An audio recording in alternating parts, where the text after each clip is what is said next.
يا أيها الذين آمنوا لا تسألوا عن أشياء إن تبد لكم تسؤكم وإن تسألوا عنها حين ينزل القرآن تبد لكم عفى الله عنها والله غفور حليم. صدق الله العظيم. رب اشرح لي صدري ويسر لي أمري واحلل عقدة من لساني يفقهوا قولي واجعل لي وزيرا من أهلي رب يسر ولا تعسر وتمم بالخير.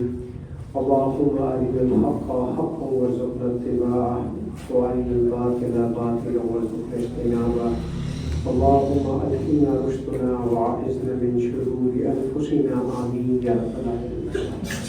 حضرات گرامی، سورہ مائدہ کا مطالعہ جو ہے وہ جاری ہے اور ہم اس کی تکمیل کے مرحلے میں داخل ہو چکے ہیں. اس سورہ مبارکہ کے آخری جو 3 رکوع ہے آج انشاءاللہ تعالیٰ ان کا ہم مطالعہ کریں گے.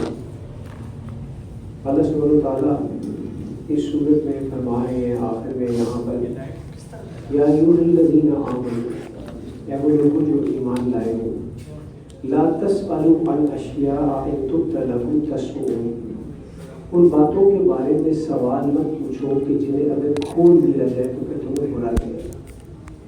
مطلب ایسے سوال ہی مت کرو کہ کبھی کا جواب تو دے دیا جائے تو یہ تو ہمارے لیے بڑی مشکل بات ہے. اور اگر آپ یاد کریں پہلے بھی ہم نے سورہ بقرہ کے اندر پڑھا تھا ظاہر ذبح کرنے کے معاملے میں 10 وقت بقرہ کی اللہ نے گائے ذبح کرنے کا حکم دیتا ہے. تو بنی اسرائیل کا طرز عمل اس گائے ذبح کرنے کے بارے میں کیا تھا؟ گائے کیسی ہو، کس رنگ کی ہو، کس عمر کی ہو، ٹھیک ہے. مختلف سوالات کرتے رہے اور اپنے لیے مشکل کو دعوت دیتے رہے. تو بے مقصد سوالات نہیں ہونے چاہیے. سوالات سے منع نہیں کیا، سوال تو کرنے چاہیے. اور آپ دیکھیں کہ رسول اکرم صلی اللہ علیہ وسلم سے بھی صحابہ سوال کیا کرتے ہیں، لیکن سوالوں کا انداز ڈفرینٹ ہوتا ہے. جیسے کہ آپ صلی اللہ علیہ وسلم نے ایک دفعہ فرمایا کہ دلوں پر زنگ لگ جاتا ہے. کس کے؟ دلوں پر. اب دل کس کا بنا ہوتا ہے؟ گوشت کا بنا ہوتا ہے. زنگ کس کو لگتا ہے؟ لوہے کو لگتا ہے. تو رسول اللہ صلی اللہ علیہ وسلم نے فرمایا کہ دلوں پر زنگ لگ جاتا ہے. تو صحابہ نے یہ نہیں پوچھا کہ اللہ کے رسول دلوں پر کیسے زنگ لگ سکتا ہے، دلوں پہ زنگ کیوں لگتا ہے، بلکہ سوال کیا اور کیا کیا؟ اے اللہ کے رسول اس زنگ کو صاف کرنے کا طریقہ ہے. اب پرپسفل کوشچن ہو گیا کہ بھی رسول اللہ نے کہا دلوں پر زنگ لگتا ہے تو لگتا ہے، ہماری عقل نہیں آ رہی. لیکن the important thing is this کہ اگر زنگ لگتا ہے تو اس زنگ کو صاف کرنے کا طریقہ کیا؟ تو آپ نے کیا فرمایا تھا؟ کثرۃ ذکر الموت و تلاوت القرآن، موت کو یاد کیا کرو کثرت کے ساتھ، موت کا ذکر کیا کرو کثرت کے ساتھ. اس کا مطلب یہ نہیں ہے کہ تسبیح پکڑ لی جائے اور الموت الموت الموت کہنے شروع کر دی جائے، مطلب نہیں. بلکہ مرنا ہے اس چیز کو مستحضر رکھا جائے، ذہن میں یاد رکھا جائے کہ ہم نے اللہ تعالیٰ کے سامنے کھڑے ہو کے جواب دینا. آنکھیں ہماری بند ہو گئی اس دنیا کے، میرا بھی جنازہ پڑھا جائے، میرا بھی جنازہ کندھوں پہ لے کے جایا جائے گا، مجھے بھی قبر میں مٹی کے حوالے کیا جائے گا. اور یقین کیجیے ان چیزوں کو انسان کبھی ڈیٹیل سے سوچنے کو پسند نہیں کرتا. آپ اگر کم از کم میں یہ سوچ لوں نا کہ میں فوت ہو گیا ہوں اور اب جناب میری میت پڑی ہوئی ہے اور لوگ آ رہے ہیں، اب کفن کا انتظام ہو رہا ہے، اب مجھے غسل دیا جا رہا ہے، اب جنازہ اٹھایا جا رہا ہے، اب جو جنازہ پڑھا دیا گیا ہے، اب پھر جنازہ اٹھایا جائے، بس یار چھوڑو اس کو بہت بات کرو. ہم نہیں پسند کرتے. رسول اللہ فرمائے کثرت ذکر موت، موت کو یاد رکھو، دل کے ذکر کرو اس کا. تلاوت القرآن، اور قرآن کی تلاوت کیا. اب آپ صلی اللہ علیہ وسلم کی بات معاذ اللہ بدل تو نہیں ہو سکتی. کتنی ہم تلاوتیں کرتے ہیں، اس کے کتنے قرآن ختم کرتے ہیں رمضان کے مہینے میں، 10 10 15 15 5 5 6 6 7 7 دنوں کا زنگ اترتا ہے ہمارے؟ نہیں اترتا. کیوں نہیں اترتا؟ کیونکہ ہم وہ تلاوت کا حق ادا نہیں کرتے.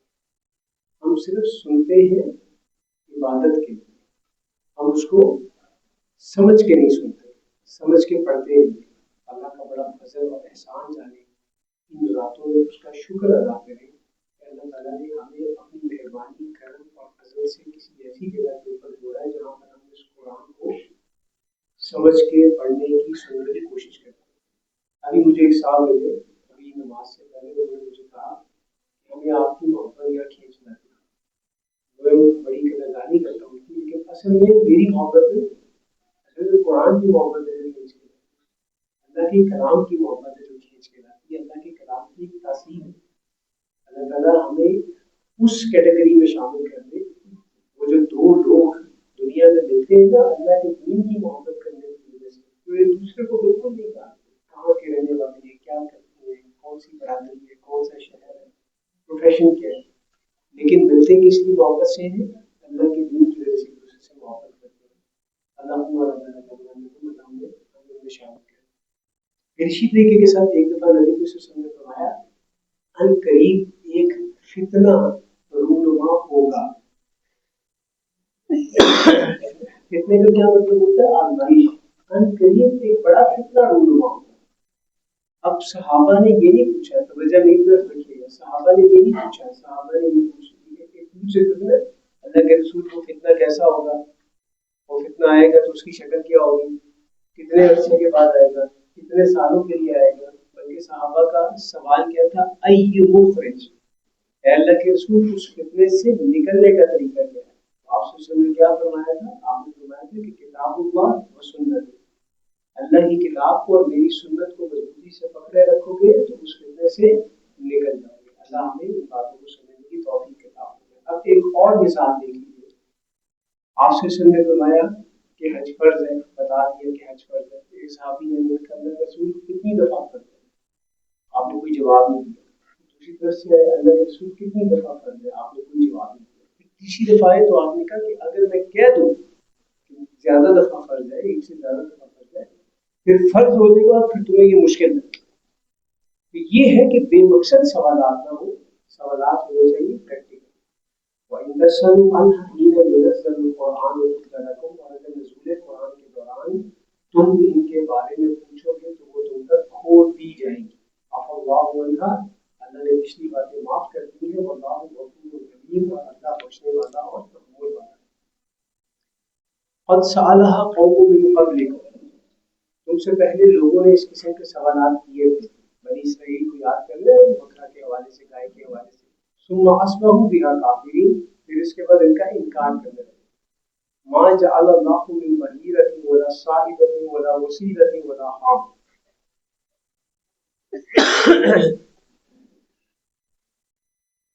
اللہ نے بحیرہ، صائبہ، وسیلہ اور حام کو کوئی تقدس عطا نہیں کیا۔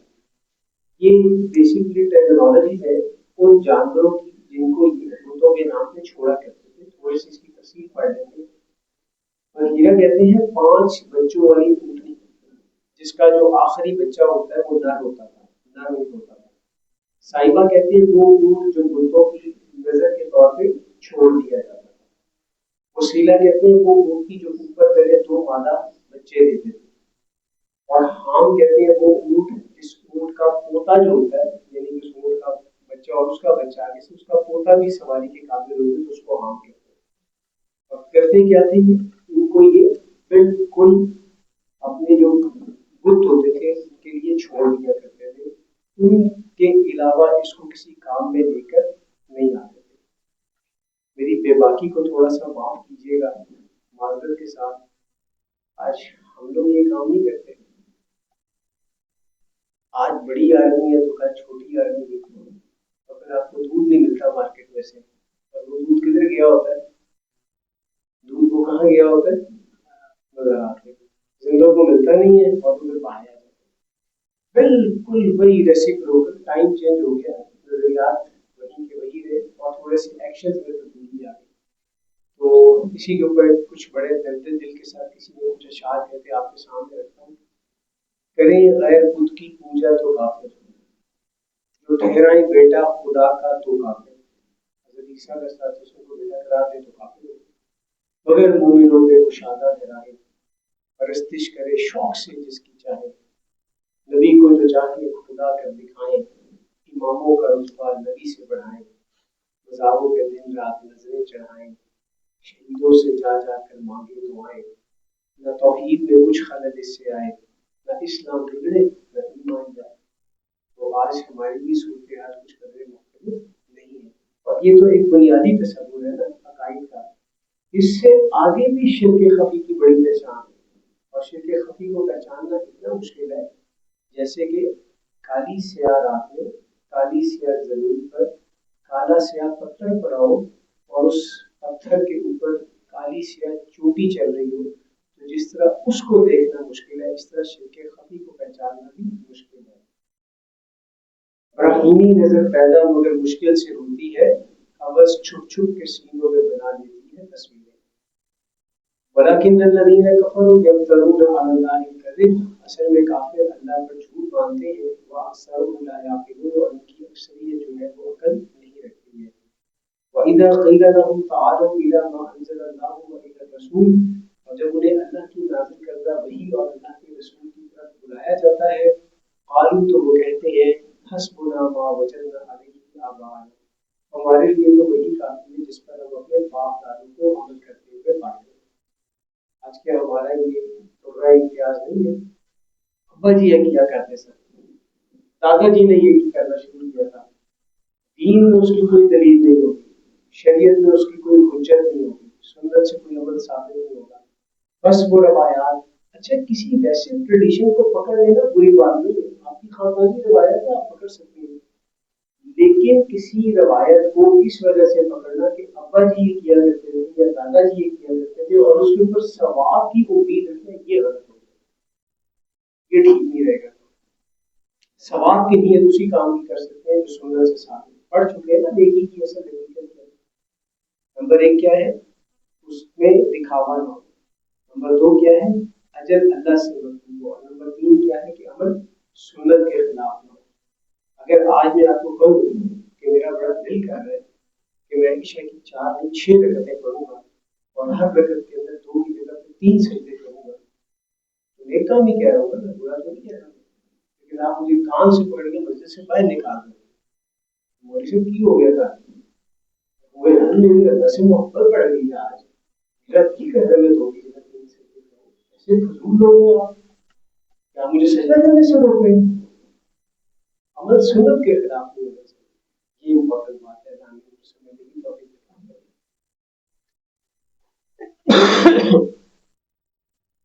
اولو کان آباؤہم لا یعلمون شیئا ولا یهتدون، اگرچہ ان کے باپ دادا کچھ بھی نہ جانتے ہو اور نہ ہی وہ ہدایت پہ ہو۔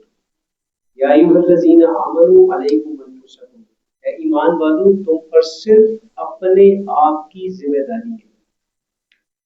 یہ بڑی اہم آیت ہے، اور اس آیت کے تناظر میں صحابہ کے دور میں ہی کچھ صحابہ کو اس سے مغالطہ بھی ہو گیا۔ مغالطہ اس طریقے سے ہو گیا تھا کہ کتنا کلیئر ہے نا، آمنوا علیکم انفسکم، تم پر صرف اپنی ذمہ داری، اپنی فکر کرو۔ اور اگر دیکھا جائے تو اسلام ہمیں کہتا بھی ایسے ہی ہے، سورۃ حدید میں پڑھ لیں گے، وہ انفسکم وہ اہلیکم نارا، پہلے اپنے آپ کو اور پھر گھر والوں کو، تو پہلے اپنے آپ کو بچانا ہے۔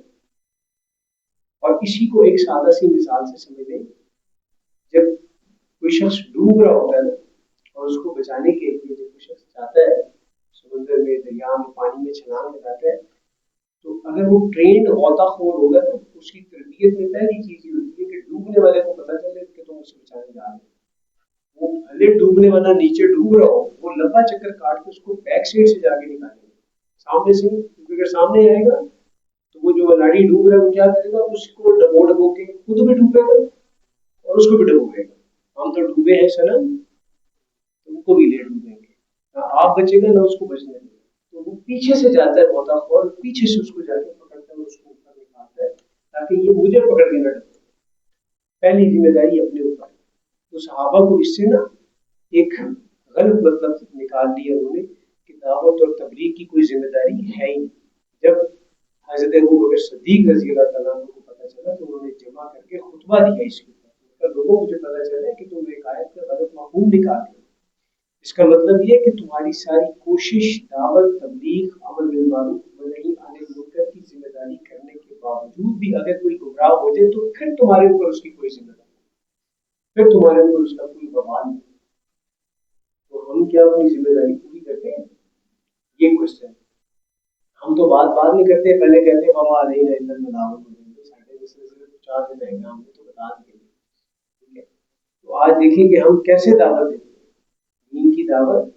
اگر اپنے بچے کے ولیمے کی دعوت دینی ہے تو وہ کیسے دیتے ہیں، اور اگر کسی کو درس قرآن کی دعوت دینی ہے تو وہ کیسے دیتے ہیں؟ میں اپنا جائزہ دوں اور آپ اپنا جائزہ دیں۔ لا یضرکم من ضل اذا اهتدیتم، اگر تم خود ہدایت پر ہو تو کسی کا گمراہ ہونا تمہیں کوئی نقصان نہیں پہنچا سکتا۔ الی اللہ مرجعکم جمیعا، تم سب کا اللہ ہی کے حضور لوٹنا ہے۔ فینبئکم بما کنتم تعملون، پھر وہ تمہیں تمہارے کیے ہوئے اعمال کی خبر دے گا۔ یا ایھا الذین آمنوا شہادۃ بینکم، یا ایمان والو تمہارے درمیان گواہی، اذا حضر احدکم الموت عند الوصیۃ، وقت وصیت جب کہ تم میں سے کسی کی موت کا وقت آ پہنچا ہو، اسنانی ذوا عدل منکم، اس طرح ہے کہ دو معتبر آدمی دو مسلمانوں میں سے گواہ ہوں۔ یہ میں نے اس لیے تھوڑی سی باتیں ذکر کی، آپ کو بتاؤں کہ کھانسی ہوتی ہے تو اس لیے میں نے یہ ہو رکھا ہے، اور بعد آپ کے ذہن میں یہ نہ آئے کہ یار اچھے انسان ہے، ساتھ ساتھ قرآن پڑھ رہے اور ساتھ ساتھ کو ٹافی کھا رہے، ٹافی نہیں گڑ ہے اصل میں، وہ گلے کی وجہ سے۔ او اخران من غیرکم ان انتم ضربتم فی الارض، یا دو اور غیر مسلموں میں سے اگر تم سفر کرو، یعنی کہ دو معتبر آدمی مسلمانوں میں سے یا پھر دو اور غیر مسلموں میں سے اگر تم سفر کرو، فاصابتکم مصیبۃ الموت، اور وہی تمہیں موت کی مصیبت آ پہنچے، تحبسونھا من بعد الصلاۃ فیقسمان باللہ ان ارتبتم، پھر اگر تمہیں کوئی شک پڑ جائے تو ان گواہوں کو نماز کے بعد روک سکتے ہو اور وہ اللہ کی قسم کھا کر کہیں لا نشتری به ثمنا، کہ ہم اس گواہی کے بدلے کوئی مالی فائدہ نہیں لینا چاہتے۔ یہ شہادت کا ایک طریقے سے نصاب ہے جو بیان ہو رہا ہے۔ اور آج ذرا دیکھیے ہماری عدالتوں میں کس قسم کے گواہ ملتے ہیں، پیسے دے اور آپ کو جس قسم کی گواہی چاہیے تو وہ گواہی دے دیں گے۔ کسی کو قتل کے مقدمے میں پھنسانا ہے، اس کی گواہی دینی ہے کہ میرے سامنے قتل ہوا۔ اور پروفیشنل گواہ ایسے گواہ ہوتے ہیں کہ جج کو بھی دیکھتے ساتھ ہی پتہ چل جاتا ہے کہ یہ گواہ وہ ہے کہ جس نے پیسے دیے۔ یہ ہمارا نظام ہے۔ ولو کان ذا قربی، چاہے معاملہ کسی رشتہ دار کا ہی کیوں نہ ہو۔ ولا نکتم شہادت اللہ، ولا نکتم شہادت اللہ، اور نہ ہم اللہ کی گواہی کو چھپائیں گے۔ ان اذا لمن العاصمین، اگر ہم ایسا کریں گے تو یقیناً ہم گناہ گاروں میں شمار ہوں گے۔ فإن أُثِرَ على أنه استحق إثما، فإن أُثِرَ على أنه استحق إثما، بس اگر پتہ چلے کہ یہ دونوں کسی حد غلطی کے مرتکب ہو رہے ہیں، فآخران یقومان مقامهما من الذین استحق علیہم الأولیان، من الذین استحق علیہم الأولیان، تو ان لوگوں میں سے دو آدمی ان کی جگہ کھڑے ہو جائیں جن کی حد غلطی پہلے دو آدمیوں میں سے کی تھی۔ آپ یہ دیکھیں ذرا کہ یہ تسنیہ کا سیگا چل رہا ہے عربی گرامر کے اندر، واحد کے لیے علیحدہ سیگا ہے، تسنیہ یعنی کہ دو کے لیے علیحدہ سیگا ہے، دو سے زیادہ کے لیے پھر علیحدہ سیگا ہے۔ اردو سے کنٹراسٹ کے طور پہ انگلش اور اردو کے اندر کیا ہوتا ہے، واحد ہے یا جمع ہے، عربی میں ایسا نہیں ہے۔ فیقسمان باللہ، تو پھر وہ دونوں بھی اللہ کی قسم کھائیں کہ لشہادتنا احق من شہادتہما وما اعتدینا، ہماری گواہی ان کی گواہی سے زیادہ سچی ہے اور ہم نے کوئی زیادتی نہیں کی۔ لیکن ٹوٹل سینیریو جو بلڈ اپ ہو رہا ہے نا، وہ کس پہ ہو رہا ہے؟ آخرت کے تصور پر بلڈ اپ، گواہی کھا دے رہے ہیں، قسم کھا رہے ہیں۔ اب دنیا میں ان کے پاس اپنے نیریٹو کو ثابت کرنے کے لیے کوئی اگر ثبوت نہیں ہے تو گواہی کس کی دے رہے ہیں؟ اللہ کے لیے قسم کھا رہے ہیں، یعنی کہ کل کو ہم نے اللہ کے سامنے پیش ہونا ہے۔ ان اذا لمن الظالمین، اگر ہم نے ایسا کیا تو ہم بھی ظالموں میں شمار ہوں گے۔ ذالک ادنی ان یاتوا بالشہادۃ علی وجہہا، یہ طریقہ کار قریب تر ہے اس چیز کے کہ یہ لوگ ٹھیک ٹھیک گواہی دیں، شہادت پیش کریں۔ او یخافوا ان ترد ایمان بعد ایمانہم، یا کم از کم انہیں خوف رہے کہ ہماری قسمیں ان کی قسموں کے بعد رد کر دی جا سکتی ہیں۔ واتقوا اللہ واسمعوا، اور اللہ کا تقوی اختیار کرو اور سنو۔ اللہ لا یہدی القوم الفاسقین، اور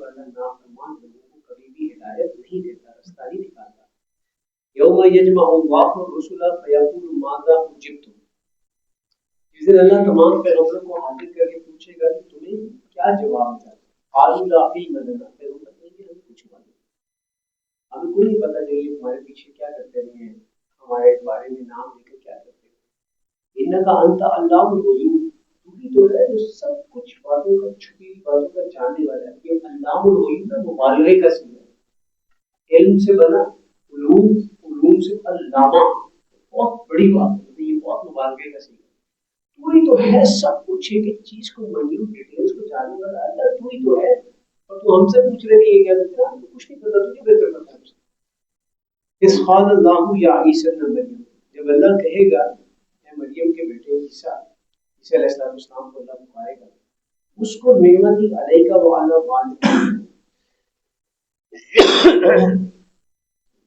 والدتک، میری اس نعمت کو یاد کرو جو میں نے تم پر اور تمہاری والدہ پر کی تھی، اس ایتک کا بروح القدس، جب میں نے جبرائیل علیہ السلام کے ذریعے تمہاری مدد کی تھی، تکلم الناس فی المہد وکہلا، اور تم لوگوں سے گود میں، گھوڑے میں، بچہ کو گھوڑے میں بات نہیں کرتا تھا، اس کو ٹائم لگتا ہے، ماں باپ کتنا اس کو ٹائم بائی ٹائم ہر دن، وہ پہلے ہر کسی کو ایسے کر کے ہلکی سی آواز نکالتا ہے، پھر وہ ہلکی سی لمبی آواز ہوتی ہے، پھر اس کو لفظ یاد کرائے جاتے ہیں، جن گھروں میں اللہ کے دین کی بات ہوتی ہے تو وہ اللہ اللہ یاد کراتے ہیں، اور جن گھروں میں کچھ اور چیزیں ہوتی ہیں تو وہ یاد کراتے ہیں، اور کچھ نہ کچھ بولتے رہتے ہیں تاکہ بچہ بولے، نام لے، کوئی بات کرے اور ہم اس کو سنیں۔ تو وہ پہلا لفظ کتنا قیمتی ہوتا ہے ماں باپ کے لیے، ایک بڑی ایکسائٹیڈ مومنٹ ہوتی ہے ماں باپ کی۔ اللہ تعالیٰ نے حضرت عیسیٰ علیہ السلام کو ماں کی گود کے اندر ہی ابھی پیدائش ہوئی، اور اس کے بعد اللہ تعالیٰ نے کچھ بات ادا کر دی جیسے ایک عام انسان بولتا ہے۔ تم پگوڑے میں اور پھر قبولیت کی عمر میں تم باتیں کرو گے، انشاء اللہ قبولیت کو ہم نے کل ڈسکس کر لیا تھا کہ 40 سال کی عمر کو قبولیت کی عمر کہتے ہیں، جو کہ ابھی حضرت عیسیٰ علیہ السلام پہ آئی نہیں ہے، وہ آئیں گے اور اس کے بعد وہ قبولیت کی عمر ہوگی۔ وَإِذْ عَلَّمْتُكَ الْكِتَابَ وَالْحِكْمَةَ وَالتَّوْرَاةَ وَالْإِنْجِيلَ، اور یاد کرو جب میں نے تمہیں کتاب و حکمت یعنی تورات اور انجیل کا علم دیا تھا۔ وَإِذْ تَخْلُقُ مِنَ الطِّينِ كَهَيْئَةِ الطَّيْرِ بِإِذْنِي، جب تم میرے حکم کے مطابق مٹی سے پرندے کی شکل کا کھلونا بنایا کرتے تھے، وَتَنفُخُ فِيهَا، پھر اس میں پھونک مارتے تھے، اور کیا ہوتا تھا، فَتَكُونُ طَيْرًا بِإِذْنِي، تو وہ میرے حکم سے پرندہ بن جاتا تھا، اڑنا شروع کر دیتا تھا، وہ ایک جو مجسمہ جس کو بناتے تھے مٹی کا ایک کھلونا ہوتا تھا تو وہ اڑ جاتا تھا حضرت عیسیٰ علیہ السلام کی پھونک سے۔ تو وہ پھونک میں بیسیکلی ایسا نہیں تھا، وہ اللہ تعالیٰ کا حکم ہوتا تھا، ٹھیک ہے، وہ تو ایک جیسے ایک ظاہری طور پہ ایک آئیکن دینے کے لیے کہا جاتا تھا کہ چلو یہ پھونک مارو، تو وہ آگے اس کے بعد پرندہ بن کے اڑنا شروع ہو جاتا تھا۔ وَتُبْرِئُ الْأَكْمَحَ وَالْأَبْرَصَ بِإِذْنِي، اور میرے حکم سے نابینا کو اور کوڑی کو تندرست کر دیا کرتے تھے۔ وَإِسْتُخْرِجُ الْمَوْتَى بِإِذْنِي، اور میرے حکم سے مردوں کو نکال کھڑا کرتے تھے، بِإِذْنِی، میں کہتے تھے کرو، ایک لوگ کھڑے ہو جاؤ، نکل آؤ اللہ کے حکم سے، تو مردے قبروں میں سے نکل کے کھڑے ہوتے ہیں۔ وَإِذْ كَفَفْتُ بَنِي إِسْرَائِیلَ عَنْکَ، اور جب میں نے یعقوب کی اولاد کو تم پر دست درازی سے دور رکھا تھا، بنی اسرائیل کو دست درازی سے دور رکھا، یہ کس کی طرف اشارہ ہے؟ کون سی دست درازی کی تھی بنی اسرائیل نے؟ حضرت عیسیٰ کے ساتھ ان کو اپنے تئیں سولی چڑھا دیا۔ جو یہود علماء تھے، جب حضرت عیسیٰ علیہ السلام ان کو بتاتے تھے کہ تم یہ غلط کر رہے، پیغمبر تھے اللہ کے رسول، تو شریعت کس کے پاس تھی؟ شریعت پاس تھی یہود کے۔ تورات کس کے پاس تھی؟ تورات پاس تھی یہود علماء کی۔ اب حضرت عیسیٰ علیہ السلام تو خود اللہ کے رسول تھے، ان کو پتا تھا کہ تورات میں کیا کیا چیزیں، کیا کیا باتیں ہیں، اللہ تعالیٰ نے ان کو بتایا ہوگا۔ وہ جب ان کو بتاتے تھے تو انہوں نے بجائے اس کے کہ اس پر ایمان لے کر آتے، انہوں نے کیا کیا؟ انہوں نے مشہور کر دیا کہ یہ جادوگر ہے، اور اس کے بعد کیا کیا؟ یہ کہہ دیا کہ بھائی جادوگر کی سزا چونکہ ہماری شریعت کے اندر موت ہے تو ان کو گرفتار کیا جائے اور ان کو پکڑ کے سولی چڑھا دیا۔ حضرت عیسیٰ علیہ السلام اپنے حواریوں کے ساتھ ایک جگہ پر عبادت کیا کرتے تھے، ایک خاص مقام تھا، اور چھپ کے وہ مقام تھا، سب کچھ تھا، پبلک مقام کا پتہ نہیں تھا۔ یہ ساری ڈیٹیل جو ہے، یہ ڈیٹیل ملتی ہے انجیل برنباس میں، یہ ڈیٹیل ملتی ہے ساری کی ساری، جتنی بھی یہ ڈیٹیل ہے یہ ہمیں انجیل برنباس سے ملتی ہے۔ تو وہاں پر یہ سارا واقعہ لکھا ہوا ہے اسی انداز کے اندر، اور وہ کیا ہے کہ یہود یہودیوں نے پھر ایک حواری جو ہے اس کو اپنے ساتھ ملا دیا، اس کو تھوڑی سی برائٹ دی، اس کو رشوت دی، اور رشوت دے کے اس کو پھر لے گئے اور اس جگہ کا تعین کروا دیا جہاں پہ حضرت عیسیٰ علیہ السلام موجود تھے۔ تو اس نے کہا کہ میں یہ ڈائریکٹ کام نہیں کر سکتا کہ میں جاؤں اندر اور جا کے میں بتاؤں یہ چیزیں ہے، تو یہ ہوگا کہ میں اندر جاؤں گا اور اس کے تھوڑی دیر کے بعد پھر تم بھی آ جانا اندر، اور پھر تم دیکھو گے کہ جس کی طرف سارے اٹھ کے ایسے کہیں کہ اے ہمارے آقا، اے ہمارے مالک، اے ہمارے استاد، تو سمجھ لینا کہ یہی جو ہے نا وہ عیسیٰ علیہ السلام ہے، یہی وہ وانٹیڈ پرسن ہے، تو ان کو پکڑ لو۔ اب اللہ کا کرنا کیا ہوا کہ وہ جب اندر انٹر ہوا تو اسے دیکھا حضرت عیسیٰ علیہ السلام کو، لیکن ان دا مین ٹائم کیا ہوا کہ ادھر سے وہ چھت پھٹی، فرشتے اترے، انہوں نے عیسیٰ علیہ السلام کو اپنے کندھے پہ لیا اور لے کے آسمان کی طرف چلے، اور وہ اس ہبڑ دبڑ کے اندر بالکل کہ یہ کیا ہو گیا، مطلب اس نے اپنی آنکھوں سے ایک ایسی چیز دیکھی، فرشتے دیکھے، چھت پھٹتے ہوئے دیکھی، آسمان پہ جاتے ہوئے دیکھا، تو وہ بوکھلا کے باہر نکلا۔ جب وہ بوکھلا کے باہر نکلا تو آگے جو حواری کھڑے ہوئے تھے ان سب نے کہا اے ہمارے استاد، اللہ تعالیٰ نے ایک ایکشن تو یہ کیا کہ حضرت عیسیٰ علیہ السلام کو اوپر لے کے، دوسرا ایکشن یہ کیا کہ اس کی شکل عیسیٰ علیہ السلام کی کر دی۔ کوئی مووی آئی تھی کسی دور میں جب وہ فلمیں دیکھا کرتے تھے، فیس آف، اس میں یہی معاملہ تھا کہ وہ ایک کی شکل دوسرے کو لگ جاتی ہے۔ دیکھیں یہ کہاں سے چیزیں نکال کے لاتے ہیں، یہ اپنی کریٹیوٹی نہیں لے کر آتے، آپ کی پرانی کوئی چیز نہیں ہے دنیا کے اندر، تو یہ وہی بیسکلی کاپی کیا ہوتا ہے، انہوں نے کانسیپٹ انجیل والا کہ حضرت عیسیٰ کی شکل جو ہے نا وہ اس کو حواری کو ملی۔ تو اب وہ جب سارے حواریوں نے اس کو کہا کہ اے ہمارے استاد، تو وہ سارے ادھر سے پیچھے سے بہت پہلے کھڑی ہوئی تھی اور ترنت جا کے اس کو پکڑا، وہ چیختا رہا کہ میں وہ نہیں ہوں، وہ تو بولتا ہوں۔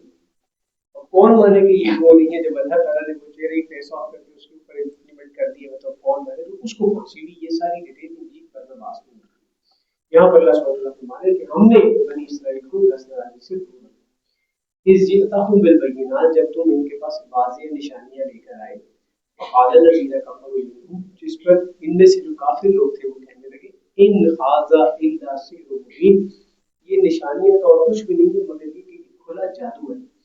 وَإِذْ أَوْحَيْتُ إِلَى الْحَوَارِيِّينَ، اور یاد کرو جب میں نے حواریوں کو وحی کی، ان آمنوا بی وبرسولی، کہ تم مجھے اور میرے رسول کو مانو۔ یہ کون سی وحی کا ذکر ہے؟ یہ وہ اس طرح کی وحی نہیں ہے جیسے کسی پیغمبر کو ہوتی ہے، لیکن ایک کیسی وحی ہوتی ہے، الہام ٹائپ ہوتا ہے۔ آپ مثال کے طور پر نکلے ایک جگہ پہ جانے کے لیے، دو رستے ہیں، آپ نے یہاں سے اسلام آباد جانا ہے، موٹر وے سے بھی جاتے ہیں اور آپ جی ٹی روڈ سے بھی جا سکتے ہیں۔ اب آپ کے پاس دونوں آپشن موجود ہیں، لیکن آپ کیا کرتے ہیں، اللہ سے دعا مانگتے ہیں کہ یا اللہ مجھے سیدھے رستے پر ڈال دیں، مجھے نہیں پتا راستہ بہتر کون سا، تو سیدھے رستے پر ڈال دیں۔ آٹومیٹکلی کچھ منٹ کے بعد آپ کا دل جو ہے وہ تھک جاتا ہے، آپ کہتے ہیں کہ نہیں یار میں موٹر وے سے نہیں جاؤں گا، میں جی ٹی روڈ سے جاؤں گا۔ اور جب آپ منڈی پہنچتے ہیں تو آپ کو پتہ چلتا ہے کہ جناب موٹر وے تو رستے میں انہوں نے بلاک کر دی تھی کسی ایک مسئلے کی وجہ سے، آپ نے کہا اللہ کا شکر ہے میں جی ٹی روڈ سے آگے موٹر وے کو بلاک کر دیا، تو اللہ جو ہے دل جما دیتا ہے، ٹھکا دیتا ہے، اطمینان دے دیتا ہے۔ اب وہی تو نہیں ہوئی، لیکن اللہ تعالیٰ نے دل میں خیال ڈال دیا۔ قالوا آمنا واشهد بأننا مسلمون، تو وہ کہنے لگے کہ ہم ایمان لاتے ہیں اور ہمارے اسلام پر گواہ ہیں۔ اس قال الحواریون یا عیسی ابن مریم، یاد کرو جب حواریوں نے تقاضا کیا اے مریم علیہ السلام کے بیٹے عیسیٰ، یہ نا ابھی ان کے نا بڑے عجیب و غریب قسم کے مطالبے کا تقاضا آ رہا ہے، بڑا عجیب و غریب قسم کا تقاضا ہے، اور اسی کے اوپر سورت کا نام بھی ہے۔ لیکن آپ یہ ذہن میں رکھیے گا کہ اس قسم کا تقاضا کبھی صحابہ نے نہیں کیا، رسول اللہ صلی اللہ علیہ وسلم کے صحابہ نے ایسا کبھی کوئی تقاضا نہیں کیا۔ آپ کو بنی اسرائیل میں بھی ایسے تقاضے ملیں گے، آپ کو حضرت عیسیٰ علیہ السلام کے حواریوں میں بھی ایسے تقاضے ملیں گے، آپ کو رسول اللہ صلی اللہ علیہ وسلم کے صحابہ میں کبھی کوئی ایسا تقاضا نہیں ملے۔ صحابہ بڑے پریکٹیکل لوگ، عملی لوگ، کام کرنے والے۔ تو آج ہم بھی صحابہ کے نقش قدم کو فالو کرنے کی کوشش کریں۔ ہیں ہم پریکٹیکل لوگ؟ کتنے پریکٹیکل ہیں یہ مجھے بھی پتا ہے، میرا اپنا، آپ کو اپنا پتا ہے کہ ہم کتنے پریکٹیکل ہیں۔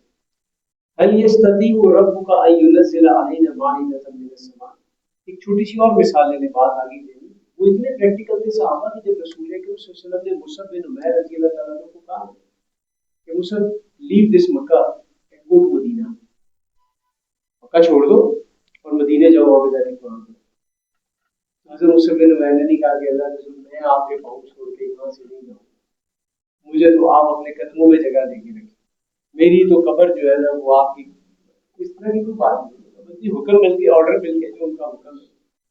اسی طرح ایک اور صحابی ہے میرے سے ان کا نام نکل رہا ہے بالکل اللہ اکبر. تو وہ بھی آخری نبی صلی اللہ علیہ وسلم نے جب ان کو ایک وصیت کی ایک سفر سے واپسی پہ کہ ہو سکتا ہے اب میری تم سے دوبارہ ملاقات نہ ہو. وہ بڑا مطلب وہ ایک رنجش ہوئی تھی لیکن اس کے بعد انہوں نے نبی صلی اللہ علیہ وسلم کی اس تاکید کو بہت زیادہ غور سے سننا شروع کر دیا کہ بھائی اس کا مطلب ہے کہ اب شاید ملاقات نہیں ہوتی مجھے آرڈر مل جائے کہ میں یہ جگہ چھوڑ کے کسی اور جگہ پہ جا کے میں اپنی ڈیوٹی سے انجام دوں. اور ہمارا تصور کیا ہے بس جی ساڑی دے کی خواہش ہے موت آئے تو مدینے دے بیچ آئے.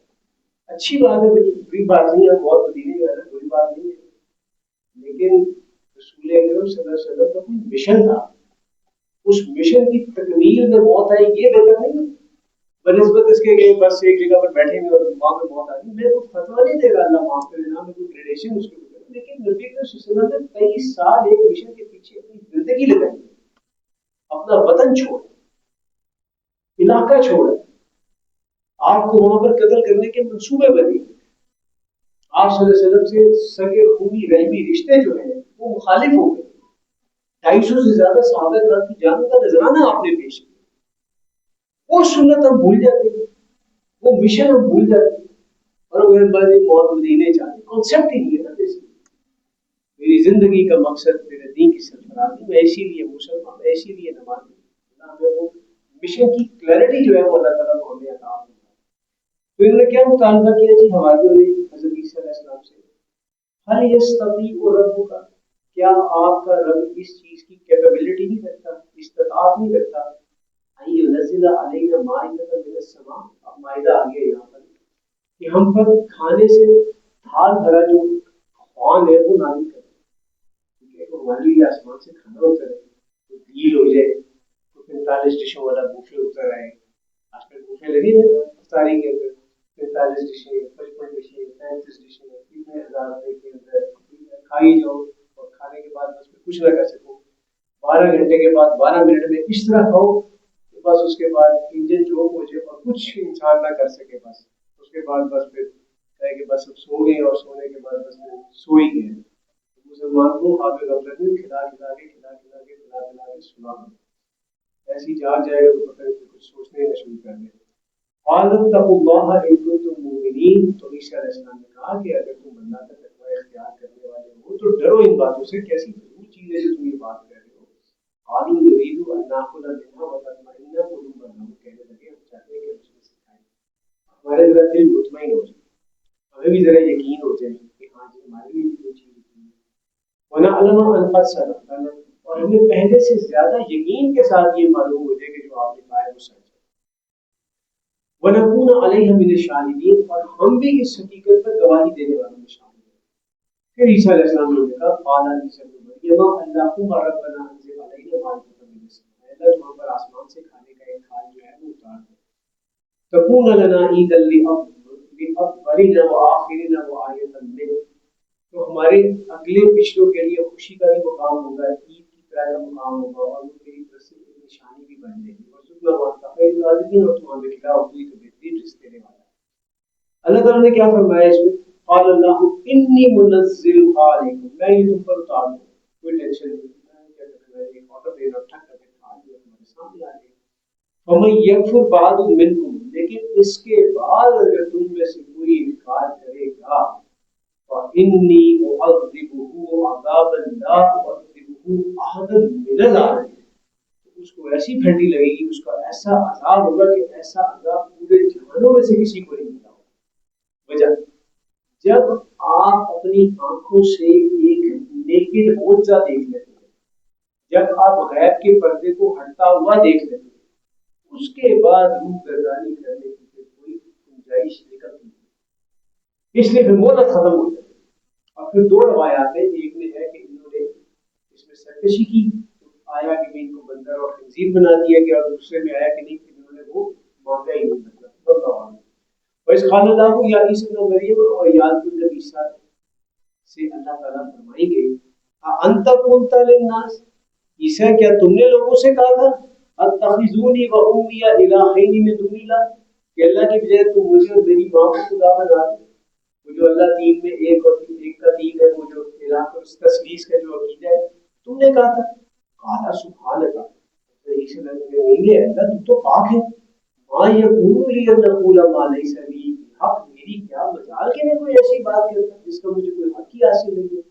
ان کنتو قلتہ فقد علمت، اور اگر میں نے ایسی کوئی بات کی ہے تو اللہ تیرے تو علم میں ہوگا نا کہ میں نے ایسی بات کی ہے. تعلم ما فی نفسی ولا اعلم ما فی نفسک، اس لیے تو میرے دل میں چھپی باتوں کو بھی جانتا ہے اور تیری پوشیدہ باتوں کا مجھے بھی کچھ علم نہیں ہے. تو میری باتوں کو جانتا ہے، تیری جو باتیں وہ مجھے علم نہیں. انکا انت علام الغیوب، یقیناً تو ہی سب باتوں کا جاننے والا ہے، تمام چھپی باتوں کا جاننے والا ہے. یہ نا اللہ تعالیٰ ایک فیوچر کی بریکنگ نیوز دے رہے ہیں. عیسیٰ علیہ السلام سے میرا یہ ڈائلاگ ہوگا. ذرا سوچیں اگر یہ ڈائلاگ پاکستان میں جو کچھ لوگ ہیں ان کے ساتھ اللہ نے کر دیا. حضرت علی حجویری سے پوچھ لیا، شاہ عبد القادر جیلانی سے عراق سے پوچھ لیا، شاہ رخ عالم سے پوچھ لیا، بہاؤالدین زیدیہ رحمۃ اللہ علیہ سے پوچھ لیا، خواجہ معین الدین چشتی اجمیری رحمۃ اللہ علیہ سے پوچھ لیا. اگر ان لوگوں سے پوچھ لیا تو ان کا جواب کہ حضرت عیسیٰ علیہ السلام کے جواب سے ڈفرینٹ ہوگا. یہ کہیں نہیں، تو ہمیں سمجھنے کی ضرورت ہے. اللہ ہمیں محفوظ رکھے. قرآن بہت کھول کے اور سادگی کے ساتھ چیزوں کو بیان کرتا ہے، اس لیے جب چیزوں کو لنک کرتے ہیں نا تو پھر آپ کو وہ ڈانڈے ملتے ہیں. نہیں، قرآن خود نہ پڑھو، عربی خود نہ سیکھو، گمراہ ہو. اللہ ہمیں سمجھ عطا فرمائے. کہاں چھپائیں گے سورہ قمر کی اس آیت کو جو ایک نہیں، دو نہیں، تین نہیں، 4 دفعہ ہے. کیسے آئی ہے؟ وَلَقَدْ يَسَّرْنَا الْقُرْآنَ لِلذِّكْرِ فَهَلْ مِن مُدَّكِرٍ، اور ہم اس قرآن کو سمجھنے کے لیے آسان کر چکے ہیں. تو کوئی ہے جو سوچی اور سمجھی. مَا كُنتُ لَهُمْ إِلَّا مَا أَمَرْتَنِي بِهِ، میں نے تو ان سے وہی بات کہی تھی صرف جس کا تم نے مجھے حکم دیا تھا. اب حضرت عیسیٰ اپنی جسٹیفیکیشن دے رہے ہیں، صفائی پیش کر رہے ہیں. آنی رکھو اللہ ربی و ربکم، یعنی کہ اس اللہ کی عبادت کرو جو میرا اور تمہارا رب ہے. وَكُنْتُ عَلَيْهِمْ شَهِيدًا مَا دُمْتُ فِيهِمْ، اور جب تک میں ان میں موجود رہا تو ان کے اسلام پر گواہ تھا. فَلَمَّا تَوَفَّيْتَنِي كُنْتَ أَنْتَ الرَّقِيبَ عَلَيْهِمْ، پھر جب تم نے مجھے پورا لے لیا یعنی کہ زندہ اٹھا لیا تو تو دین پر نگران تھا. وَأَنْتَ عَلَىٰ كُلِّ شَيْءٍ شَهِيدٌ، اور ہر چیز تیرے سامنے حاضر ہے. اب یہ جو سفارش کا انداز ہے، ساری باتیں اللہ تعالیٰ نے ایک طریقے سے سوال ڈال دیا نا کہ تم تھے کہ جو یہ کہہ رہے تھے. انہوں نے صفائی بھی پیش کر دی لیکن ساتھ بندے بھی اپنے. اب دیکھیں سفارش کا انداز کیسا ہے، لجاجت کا انداز کیسا ہے. اللہ تعالیٰ کے سامنے نرمی کے ساتھ وہ بات ایک کر کے، عاجزی کے ساتھ بات کر کے، کتنا پیارا انداز ہے. دیکھیے گا اللہ تعالیٰ کو فرما رہے ہیں ان تو افضل اللہ مگر تم کو سزا دیتا ہے، عذاب دیتا ہے.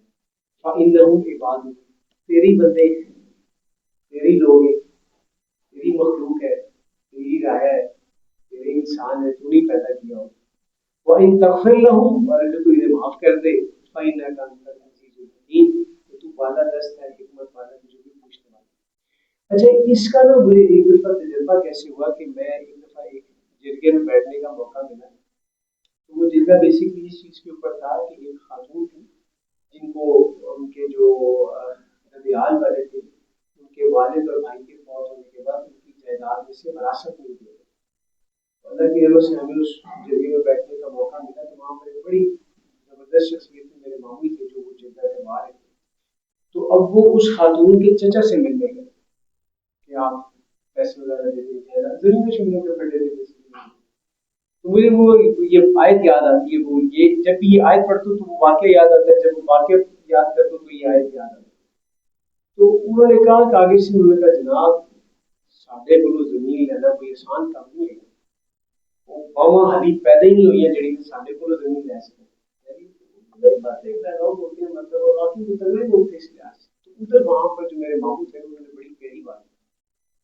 انہوں نے کہا چوئی صاحب اسی تے تاڑے درد سوالی، ہم تو آپ کی بیٹی کو آپ سے اس کا حق دلانے کے لیے، آپ اگر اس سے مہربانی کر دیں گے تو اپنی بتیجی پہ ہی مہربانی کریں گے. بالکل جو ہے نا وہ دیکھا جائے تو قرآن باتیں کرتا ہے آپ سے، قرآن آپ کو بتاتا ہے لقد انزلنا الیکم کتاب ذکرکم، ہم نے تمہارے پاس ایک ایسی کتاب اتاری جس میں تمہارا ذکر موجود ہے، تمہاری بات موجود ہے، تمہارے لیے نصیحت موجود ہے. افلا تعقلون، تم جب بھی عقل نہیں کرتے. بارہ قال اللہ ھذا یوم ینفع الصادقین صدقہم، اللہ فرمائے گا آج کے دن سچوں کو ان کی سچائی فائدہ دے گی.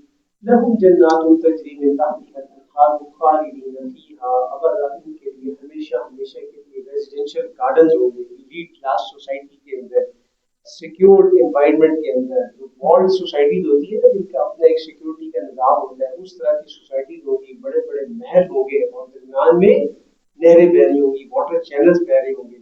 اللہ ہمارا بدل جلنا نہیں، اللہ تعالیٰ ہمیں بھی ان لوگوں میں شامل فرما دے اپنے کرم رحم اور فضل سے.